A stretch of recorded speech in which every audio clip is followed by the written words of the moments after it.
हाल ही में नैना का विवाह हुआ था और उसने अपने पति और ससुराल वालों के साथ एक जॉइंट फैमिली में रहना शुरू कर दिया था।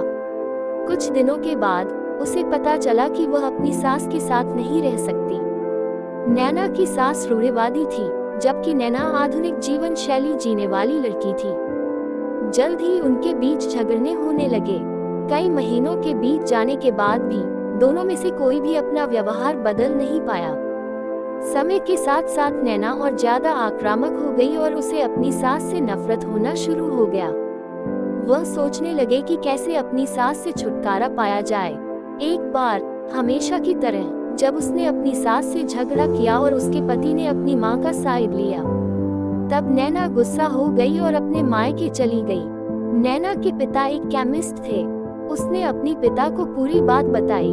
उसने अपने पिता से कहा कि उसे कुछ जहर दे ताकि वह अपनी सास के खाने में मिलाकर उससे छुटकारा पा सके, नहीं तो वह अपने पति के घर वापस नहीं जाएगी।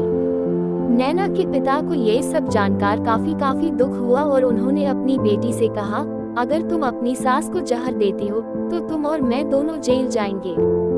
ऐसा करना ठीक नहीं है। लेकिन नैना सुनने और समझने की हालत में नहीं थी। आखिरकार उसके पिता ने कहा, ठीक है, जैसा तुम चाहती हो वैसा ही होगा, लेकिन मैं तुम्हें जेल में नहीं देखना चाहता। उसके पिता अंदर से पाउडर लाए और कहा, हर दिन जब तुम दोपहर का भोजन या रात का भोजन करते हो तो अपनी सास के खाने में इसे मिला देना। इससे धीरे धीरे कुछ महीनों में वो मर जाएगी और लोग सोचेंगे कि वह प्राकृतिक रूप से मरी है।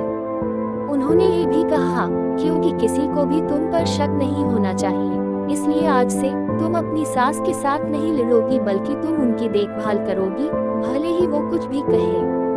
तुम गुस्से से बात नहीं करोगी और हमेशा शांत रहोगी। उद्धरण चिन्ह। नैना सहमत हो गई और अपने ससुराल वापस आ गई और अपने पिता की सलाह के अनुसार उसने अपनी सास के खाने में पाउडर मिक्स करना शुरू कर दिया और बड़े ही प्यार के साथ बात करना शुरू कर दिया। समय बीतने के साथ साथ नैना की सास का नेचर भी बदलना शुरू हो गया। क्योंकि नैना अब अपनी सास की बहुत देखभाल करने लगी थी, इसलिए उसकी सास भी उसके प्रति विनम्र होने लगी और प्यार से बात करने लगी। 5 महीने बीत गए और नैना खाने में पाउडर मिक्स कर रही थी, लेकिन अब घर का वातावरण बदल गया। कोई झगड़े नहीं थे, दोनों एक दूसरे की तारीफ करते। अब ऐसा लगता था मानो दोनों का रिश्ता माँ और बेटी का रिश्ता हो। अब नैना को चिंता होने लगी कि पाउडर की वजह से उसकी सास जल्द ही मर सकती है। वह अपने पिता के घर पर गई और उनसे कहा, पिताजी, कृपया मुझे उस जहरीले पाउडर के प्रभाव को ठीक करने के लिए इलाज बताएं। मैं अपनी सास को खोना नहीं चाहती। वह मेरी माँ की तरह है और मैं उससे अब बहुत प्यार करती हूँ। उसके पिता मुस्कुराए और कहा, कौन सा जहर? मैंने तुम्हें बस एक स्वीटनर दिया था। नैना हैरान थी और उसने अपने पिता से पूछा कि उन्होंने ऐसा क्यों किया। पिता ने कहा, बेटा, अगर तुम किसी दूसरे इंसान से प्यार चाहते हो तो तुम्हें भी उससे प्यार देना होगा। रिश्ते एक गाड़ी की तरह होते हैं और हम उन पर लगे पहियों की तरह। जब तक सभी पहिए ठीक से आगे नहीं बढ़ेंगे तब तक गाड़ी ठीक से नहीं चल सकती। इसी बात का एहसास दिलाने के लिए मैंने ऐसा किया और तुम्हें अपनी सास के प्रति नम्र रहने को कहा।